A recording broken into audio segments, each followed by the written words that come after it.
কাছে লজ্জা হয়।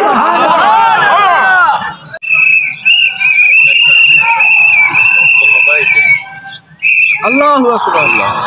সম্মানিত হাজিরিন, আপনারা সকলে এদিকে তাকান, ওইদিকে হুজুর আসেনি আমাদের মাঝে দোয়া। আজকে আমরা নেব প্রাণ আলোচনা শুনবো, মন হুজুরের কথাগুলি শুনবো, নসিহত শুনবো। আল্লাহ যেন আমলি জিন্দেগি গঠন করার তৌফিক দিয়ে বলেন আমিন। আরেকটু করে বলেন আমিন। এই জন্য বর্তমান এই প্রেক্ষাপটে, এই তথ্য প্রযুক্তির যুগে, বিজ্ঞানের যুগে, ইন্টারনেটের যুগে, ডিজিটাল যুগে আমরা বেঁচে আছি। মানুষের গবেষণা যত উন্নত হচ্ছে, আল্লাহর কোরআন বোঝা তত সহজ হয়ে যাচ্ছে। জোরে বলবেন সুবহানাল্লাহ। আজকে সারা পৃথিবীর মানুষ যে বিষয়গুলো নিয়ে গবেষণা করছে, আপনি দেখেন একসময় মানুষ তাদের বিশ্বাস করতে কষ্ট হতো, প্রতিটা কথার দলিল ছিল। আপনি আজকে দোয়া করবেন, এই দোয়া করা আল্লাহর কাছে কবুল হলো কি হলো না আপনি বুঝবেন কিভাবে? এইটাও আজকে নিয়ে গবেষণা হচ্ছে। গবেষণা করতে গিয়ে এক পর্যায়ে বিজ্ঞান বলেছে দোয়া যে কবুল হয় তার প্রমাণ পাওয়া যায়। সুবহানাল্লাহ। আরে কি যেন বলেন না সুবহানাল্লাহ। এখন বলবেন হুজুর কিভাবে প্রমাণ পাওয়া যায়? বাস্তবতা হলো এই, আমরা যখন এক্স-রে করি তখন এক্স-রে রিপোর্টটা চলে আসে, এমআরআই করলে এমআরআই রিপোর্ট আসে। তারপর আপনি যদি সিটি স্ক্যান করেন রিপোর্ট পাওয়া যায় কি যায় না? আরে কি করে বলতে হবে? পাওয়া যায়। আমাদের প্রত্যেকের হাতের মধ্যে একটা রেখা আছে, দেখছেন? প্রত্যেকের হাতে যে রেখাটা আছে, এই রেখাটা আজ পর্যন্ত আমি আর আপনি কোনোদিন কল্পনা করি না এই রেখাটা কেন আল্লাহ আমাকে দিয়েছেন। সুবহানাল্লাহ। আমাকে আপনাকে তৈরি করার পরে আল্লাহ রাব্বুল আলামিন আমার হাতের এই ছাপটা আল্লাহর আরশের পাশে আল্লাহ সুন্দর করে সেট করে রেখে দিয়েছে। সুবহানাল্লাহ। আরেকটু যদি বলেন না সুবহানাল্লাহ। আপনি নামাজ পড়বেন, নামাজের কিবলা হলো বাইতুল্লাহ শরীফ। কি বলেন, কথা ঠিক না বেঠিক? এখন যদি আপনাকে আমাকে প্রশ্ন করা হয় কিবলার দিকে ফিরে আপনি নামাজ পড়ছেন, কিবলা তুমি তো আল্লাহর সৃষ্টি, বলো তো দেখি তোমার কিবলা কে? কিবলা কি প্রশ্ন, জবাবটা কি দিবে? বাইতুল্লাহ শরীফ কি জবাব দিবে? সে বলবে আমার কিবলা হলো মুহাম্মদুর রাসূলুল্লাহ সাল্লাল্লাহু আলাইহি ওয়াসাল্লাম। আরেকটু জোরে বলেন না সুবহানাল্লাহ। শুধু এইটাই না, আপনি যিনি আরশকে প্রশ্ন করেন আরশ তোমার কিবলা কি? আরশের কিবলা, আরশ তো আল্লাহ রাব্বুল আলামিনকে সিজদা দিচ্ছে, আল্লাহ রাব্বুল আলামিনের তাসবিহ করতেছে। কি বলেন ঠিক কি না? এর আরশের কিবলা হলো মুহাম্মদুর রাসূলুল্লাহ সাল্লাল্লাহু আলাইহি ওয়াসাল্লাম। যেটা বলেন না সুবহানাল্লাহ। এক একটা জায়গার এক একটা কিবলা, বাইতুল মামুরের কিবলা আছে, বাইতুল মুকাদ্দাসের কিবলা আছে, প্রত্যেকটা ঘরের কিবলা আল্লাহ রাব্বুল আলামিন নির্ধারণ করে দিলেন। ও বন্ধুরা আমার, আমি আর আপনি যখন দোয়া করব দোয়ার কিবলাটা কোথায় কেউ যদি প্রশ্ন করে থাকে আপনাকে আমাকে, আমি সাথে সাথে সেই প্রশ্নের জবাব হবে দোয়ার কিবলা হলো আল্লাহ রাব্বুল আলামিনের আরশ। আসমান, আপনি আল্লাহর দিকে হাত পাবেন। ওয়ালিল্লাহিল মাশরিকু ওয়াল মাগরিবু ফাআইনামা তুওয়াল্লু ফাসাম্মা ওয়াজহুল্লাহ। যেটা বলেন না সুবহানাল্লাহ। যেদিকে খুশি সেদিকে ফিরে আল্লাহর কাছে দোয়া করো, সে আল্লাহ কবুল করতে পারে কি পারে না? পারে। আর যেটা বলতে হবে পারে কি পারে না? যখন আপনি আল্লাহর কাছে হাত পাতবেন, হাত পাতার সাথে সাথে আপনার হাতের যে রেখাগুলি আছে, ওইটা আরশের বসে আল্লাহ রাব্বুল আলামিন সেট করে রাখলেন। যখন কোন বান্দা আল্লাহর কাছে হাত উঁচু করে দোয়া করতে থাকে, ওই রের সাথে যখন রেটা মিল হয়ে যায়, তার রেজাল্টটা তার ব্রেনের মধ্যে চলে আসে। সুবহানাল্লাহ। আরে বলবেন না সুবহানাল্লাহ? বলবেন হুজুর ব্রেনের মধ্যে কেমন আসে? যখন কোন ব্যক্তি আল্লাহর কাছে দোয়া করতে গিয়ে জীবনের গুণাগুলির কথা, জীবনের স্মৃতি বিজড়িত কথাগুলি যখন তার মাথার মধ্যে ঢুকে, টক টক করে দুই চোখ দিয়ে পানি বের হয়। আল্লাহর হাবিব বলেন বান্দা যখন দোয়া করে তার দোয়া কবুল হওয়ার আলামত হলো হাত উঁচু করে দোয়া করতে দেরি হয়, ওই আরশের মধ্যে যে রে আছে তার সাথে মিল হওয়ার সাথে সাথে এটা আর অপেক্ষা করে না, ব্রেনের মধ্যে রেজাল্টটা আসে আর চোখ দিয়ে জল জল করে পানি পড়তে থাকে। আরেকটু জোরে বলেন তো সুবহানাল্লাহ। বান্দার চোখের পানিটা যখন বের হয়, আজকের বিজ্ঞান বলেছে মানুষ যখন আল্লাহর কাছে হাত পাতার পরে চোখ দিয়ে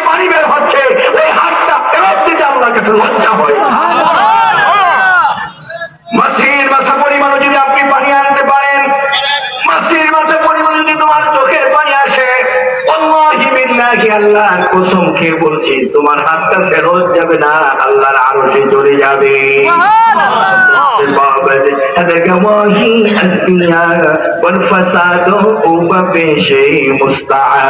বান্দা যখন আল্লাহর কাছে হাত উঁচু করে চোখের পানিটা ছেড়ে দেয়, আমার আল্লাহ বলেন তার হাতটা আমি জমিনে রাখি না, এই হাতটাকে আমি টেনে টেনে আমার আরশের মধ্যে আমি নিয়ে আসি। আরে কিছু বলেন না সুবহানাল্লাহ। আমরা মনের আবেগ থেকে, দিল থেকে আল্লাহর কাছে দোয়া যদি করতে পারি, এই দোয়া হলো মানুষের সবচেয়ে বড় সম্পদ। মা ইউসলাহু আহলে সাবিল, আপনি খাতা সে तकदीर बदल जाती है मुदतर की दुआ से। এই পৃথিবীর মধ্যে ভাগ্য কোন জিনিসের দ্বারা পরিবর্তন হয় না, তাকদীর পরিবর্তন হয় না। একটা জিনিসের দ্বারা তাকদীর পরিবর্তন হয়, সেটা হলো একমাত্র আল্লাহর কাছে দোয়া। সুবহানাল্লাহ। সেই দোয়া দরকার আছে কি না? আছে। আরেকটু যেন বলেন আছে কি না? এই জন্য আমি আর আপনি মাহফিলে আসার উদ্দেশ্য হলো একটা, আল্লাহর কাছে দোয়া করা, চাওয়া পাওয়া। কি বলেন ঠিক না? নসিহত আপনি জানেন, আমিও জানি, সকলেই জানে, ওয়াজ কারো পেটের ভিতরে কম নাই। এখানে হাজার হাজার আলেম ওলামা বসে আছেন। আমি আপনাদেরকে বলবো, এই তারা কোরআন হাদিস পড়ছি কি পড়ে নাই? আরেকটি যেমন আছে না কোরআন হাদিস, সকলের হাদিস জানা আছে, সকলের ভিতরে এলেম আছে, কিন্তু এলেমটাকে বাস্তবায়ন করার জন্য, এলেমকে পৃথিবীর মধ্যে আল্লাহ রাব্বুল আলামিনের কাছে গ্রহণযোগ্যতা অর্জনের জন্য আল্লাহ রাব্বুল আলামিন একজন মানুষকে যুগে যুগে সেট করেছেন। এই মানুষগুলি নবীদের পাশে আল্লাহ সেটিং করে রেখে দিয়েছিলেন। তারা নবী না, রাসূল না, তারা হলেন আল্লাহ রাব্বুল আলামিনের প্রিয় বান্দা।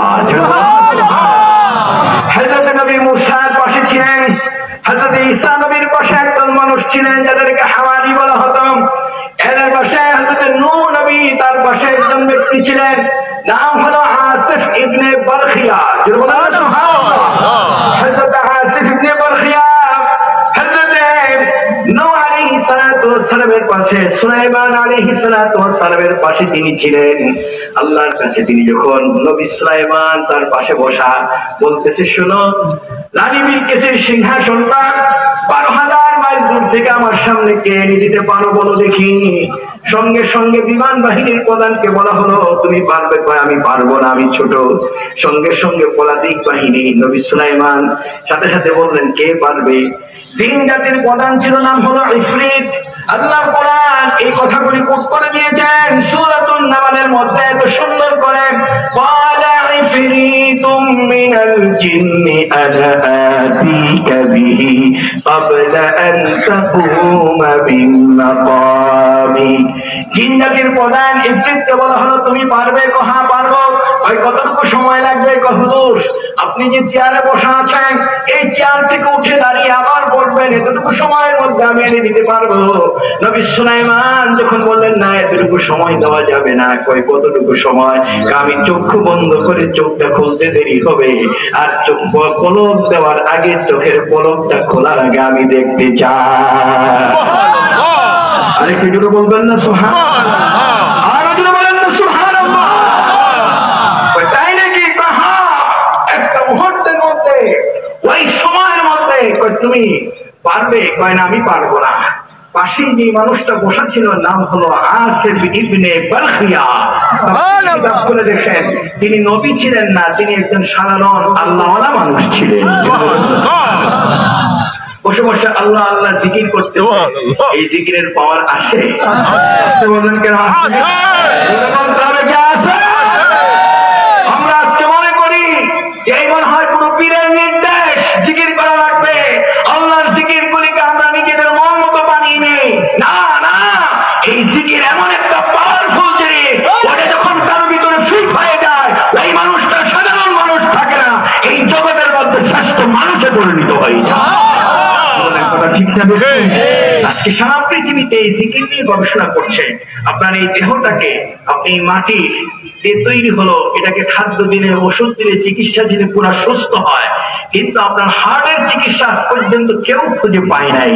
হার্টের চিকিৎসা এটাকে শক্তিশালী করার জন্য খাদ্য দিলে হবে না, সুন্দরী বউ দিয়ে হয় না, আপনার দুনিয়ার জাগতিক সম্পদ দিয়ে এই অন্তরকে কেউ সুন্দর আরাম দিতে পারে নাই।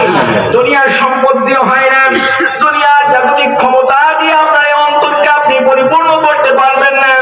আপনি এই পৃথিবীর মধ্যে যা কিছু দেবেন, অন্তরের একমাত্র খোরাক হলো এটাকে পরিশুদ্ধি করার জন্য, এটাকে সুন্দর করে তরতাজা করার জন্য।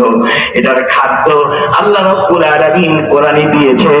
এটা একমাত্র প্রশান্তি পায়, শান্তি পায় যে জিনিসে, সেটা হলো আল্লাহর জিকির। সেটা কি? আল্লাহর জিকির। যদি বলেন কি? আল্লাহর জিকির। এই জিকিরের দরকার আছে কি না? আছে। যদি বলেন দরকার আছে কি না? আল হালালু বাইয়িনুন ওয়াল হারামু বাইয়িনুন ওয়া বাইনাহুমা উমুরুন মুশতাবিহাত। বুখারী মুসলিম শরীফের হাদিস।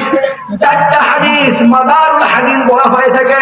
ইসলামটা যে চারটা হাদিসের উপরে নির্ভর করে থাকে, তার ভিতর থেকে একটা হলো এই আল হালালু বাইয়িনুন ওয়াল হারামু বাইয়িনুন ওয়া বাইনাহুমা উমুরুন মুশতাবিহাত। হালালটাও স্পষ্ট, হারামটাও স্পষ্ট। যারা বলেন না সুবহানাল্লাহ। আপনি চিনবেন কিভাবে? রাসূল সুন্দর করে তুলনাটা করে দিলেন, পরিচয়টা দিয়ে দিলেন যে এই কাজটা করতে গেলে তোমার সন্দেহ, ধাঁধার সৃষ্টি হয়, এই কাজ করাটাই হলো হারাম। বলেন কথা ঠিক না বেশি? আর যদি বলেন ঠিক কিনা? ফামান ইত্তাকাশ শুবহাত ইস্তাবরাআ লিদীনিহি ওয়া ইরজিহি। যদি কোনো ব্যক্তি সন্দেহপূর্ণ জিনিসটাকে ছেড়ে দেয়, সে দ্বীন এবং ইসলাম ঈমানকে সে সুন্দর করলো, পরিপূর্ণ করলো, মুক্ত করলো। যারা বলেন না সুবহানাল্লাহ। তাহলে এখন সন্দেহপূর্ণ কাজ কি করা যাবে না? আসতে বলেন কোন করা যাবে? আর যারা বলেন কি করা যাবে? এই পৃথিবীতে যখন কোনো মানুষ, চোর যখন চুরি করে মজা করে খায়, জিহ্বাতে খুব টেস্ট লাগতেছে, কি বলেন ঠিক না ঠিক? অন্তরকে যদি জিজ্ঞাসা করে আমি যে কাজটা করলাম ঠিক করলাম, সাথে সাথে সে বলে তুমি একটা চোর। কি বিশ্বাস হয় না আপনাদের? সুদের টাকা লেখা খাইতেছে, তুমি একটা সুদখোর।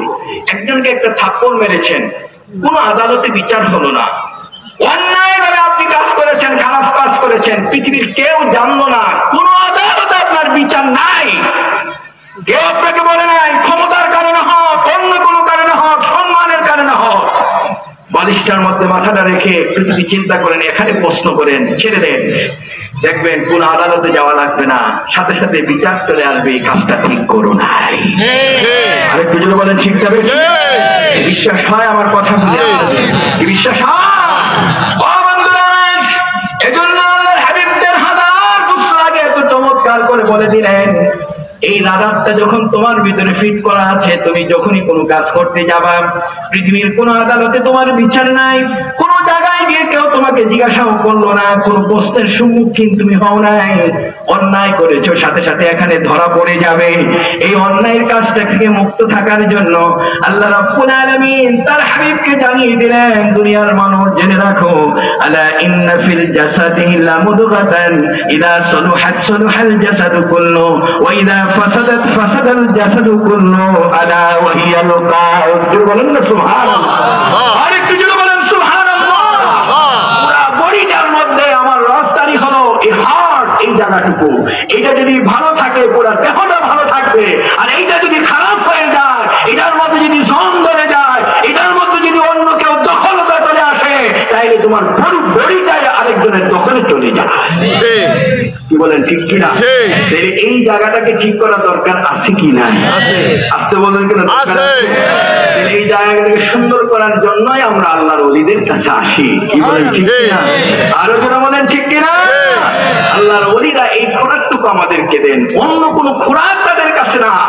আপনি দুনিয়ার সম্পদের মালিক হবেন, আপনি বিশাল অট্টালিকার মালিক হবেন, এমপি হবেন, মন্ত্রী হবেন, এটা হবেন, নেতা হবেন, এটা এদের কাছে নাই। আমাদের মূল কাজ হলো এমন এক জায়গার এমপি বানানো, এমন এক জায়গার মন্ত্রী বানানো, এমন এক জায়গার চেয়ারম্যান বানানো, যেখানে তোমাকে কেউ গালি দেবে না, কিয়ামত পর্যন্ত মানুষ তোমার জন্য চোখের পানি ছেড়ে ছেড়ে কাঁদতে থাকে। বলেন কথা ঠিক না ঠিক? আরো যেন বলেন ঠিক কিনা? দেখতে ভালো দেখায় না, কুৎসিত কালো, কিন্তু তার এই জায়গার মধ্যে আল্লাহকে জয় করেছে।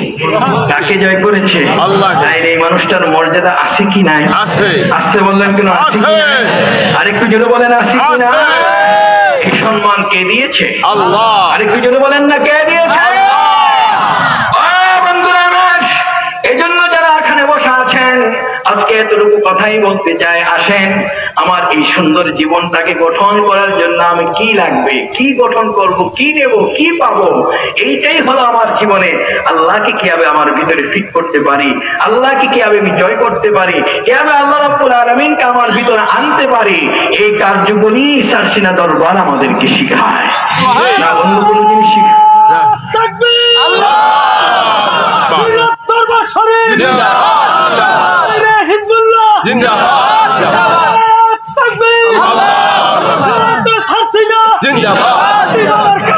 সম্মানিত হাজিরিন, এজন্য সকলকে যে বিষয়টা আজকে বলার জন্য, আপনি আপনার জীবনের এই জায়গাটাকে পরিশুদ্ধ করার জন্য অন্য কোনো জিনিসের দ্বারা হবে না, আল্লাহর জিকির দরকার আছে কি নাই? আরেকটু জোরে বলেন আছে। আমরা সেই জিকির করতে কি রাজি আছি? কে কে রাজি আছে হাত উঁচু করে দেখেন। নারায়ে তাকবীর, নারায়ে রিসালাত, সারসিনা দরবার শরীফ আল্লাহ কবুল করুক, বলেন আমিন। আরেকটু জোরে বলেন আমিন।